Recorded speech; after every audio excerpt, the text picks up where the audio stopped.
Hello friends, and welcome back to another virtual story time with Miss Liz.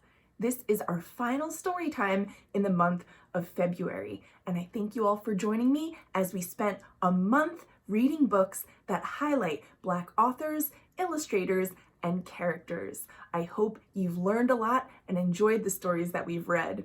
Today, we're rounding up the month with a book about a heroine who goes through a very amazing adventure. This is called The Whole Story.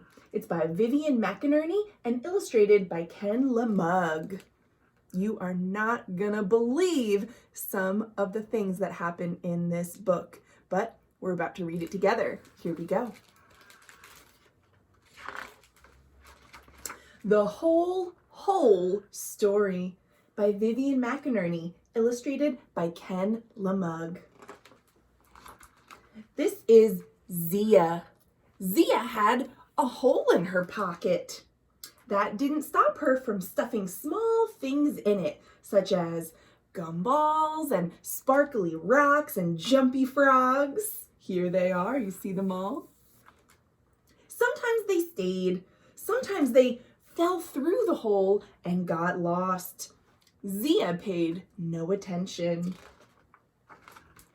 The hole in her pocket grew bigger until it wasn't in her pocket anymore. And bigger and bigger until one day Zia herself fell right through. This, of course, was rather peculiar. Zia might have been afraid, except that this was an imaginary hole, so it could only be as scary as she allowed, which was, in this case, not scary at all. I hate scary stories, said Zia. This is going to be a happy, fun story. She sat quietly at the bottom of the hole, where holes and thoughts run deep, and considered what to do with such an obviously wonderful hole. The best ideas usually came to her when she went fishing. A fishing hole is just what I need, Zia decided. So she crawled out and she filled the hole with water from the garden hose. She found her fishing pole, convinced a wriggly worm to sit on the hook as bait, and waited. And wait until you see what she caught. After some time, Zia felt a nibble. Zia reeled in a fat fish with bulgy eyes and fancy fins. The fish smiled a fish-lip smile. The only thing better than catching a fish, as far as Zia was concerned, was letting a fish go. The fish flipped a fin in thanks, which was polite but rather drippy. Does this look like a normal fish to you? It looks to me like a catfish. Fortunately, Zia wore her swimsuit beneath her clothes, so she knew just what to do next. I officially declare this a swimming hole, she said. Zia did a cannonball because she liked to make a splash. She did the dog paddle and the butterfly because she liked animals. She floated on her back just because. Looks like we have some other fun things like a sandcastle and a clamshell with a pearl and a crab. What will she get up to next? Looking up, Zia spotted one fluffy cloud shaped like a lion. He was thirsty. He needs a watering hole, Zia said. The lion came down from the blue sky and lickety-lapped up the water. An anteater, 2 giraffes, and a slithery snake soon followed. Here they come. The greedy lion, hoping to scare away the other animals, told them that a green crocodile with sharp teeth lived deep down in the watering hole. Now, this wasn't true, and I think some of the other animals knew it. The giraffes found the lion's story difficult to swallow. Do you know what bugs me? Asked the anteater. Between snacks, I believe the lion's lying. Sounds like nothing but a tale to me, hissed the snake, who was really not much more than a tail himself. There's some clever puns in this book. Tired of their bickering, Zia held her nose, dove down to the bottom of the hole, and pulled the plug. See it right here? It looks like it's a cork plug. The water swirled around like a wet tornado. Zia swirled around with it, but fortunately, she was too big to go down the drain herself. I wonder how the jellyfish and all the other water creatures feel about that. Unfortunately, Zia found herself sitting at the bottom of an empty hole. An empty, muddy hole.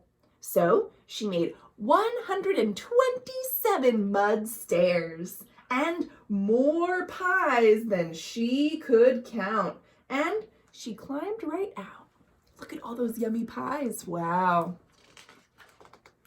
Then she sat on the edge, feet dangling, certain that such a hole must be useful in a big way.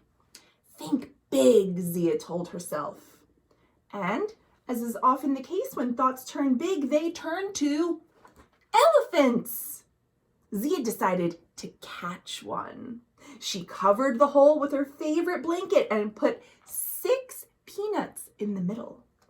There's also a sign that says free peanuts, elephants only.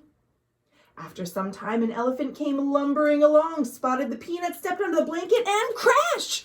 He was caught. Zia was delighted. The elephant was not. Only the cruelest person can ignore the tears of an elephant, and Zia was not the least bit cruel. She tried to help the elephant out of the hole, but he was too heavy. So instead, she decided to help the elephant dig the hole deeper and deeper, all the way to the other side of the world. And do you see some of the things they found, or almost found? A dinosaur skeleton, a buried treasure. Wow. They said goodbye in India, which is really where the elephant belonged anyway. Send me a postcard, Zia said. Zia did so like to get mail. I won't forget, the elephant promised. In a hurry to get home, Zia jumped back down the hole. She fell fast. She fell faster. She fell so fast her hair fell up. She arrived back home just as the first snowflakes began to fall. And this was rather peculiar as it was July. That's the middle of the summer. But Zia was not one to complain about snow at any time of year. Looks like she was having fun. Zia filled the hole with water for a second time. Then she laced up her ice skates and made perfect figure 8s on the frozen surface. Unfortunately, the blades were too sharp and they cut a hole in the ice, but Zia understood that a hole with a hole could be doubly good fun. She lifted the hole, tipped it on its side, and rolled it down the street, whacking it along with a stick. It rolled along quickly until she came to the bottom of a steep hill, and then the hole rolled backwards. Uh-oh! And fell right on top of her. And there it stayed. What is she doing now? She's having something to eat. She is reading. Looks like some of these books are called Stuck in a Hole. Hole ideas. The hole stayed on top of her for 2 whole pages. I think she's done with this hole on her back. Here she is sticking out her tongue. After a while, Zia crawled out and once again considered what to do with the hole. A sensible girl who knew to avoid danger whenever possible, Zia circumvented the hole, which is a fancy way to say she walked around it. Because the hole was round, Zia found herself walking in circles. And because Zia liked to run in circles, she soon caught up with herself. Wow, this is making me dizzy, she said to herself. And herself agreed. She sure does have a cool imagination. Zia climbed up a nearby tree for a rest. From high up in the branches, the hole looked rather small. So small, in fact, that Zia thought she could fit the whole thing in her pocket. And so she did. She put that hole right back in her pocket, and wouldn't you know, that is just how the story began. And the story is over now, my friends. It is the end. I hope you liked this very interesting tale of Zia and her imagination. I bet you can think of many other fun things that you could do if you had a special hole like Zia.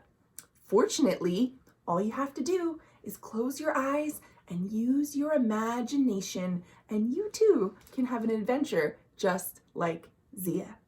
Thank you so much for reading with me, and I will see you next week for more great books. Thanks for watching.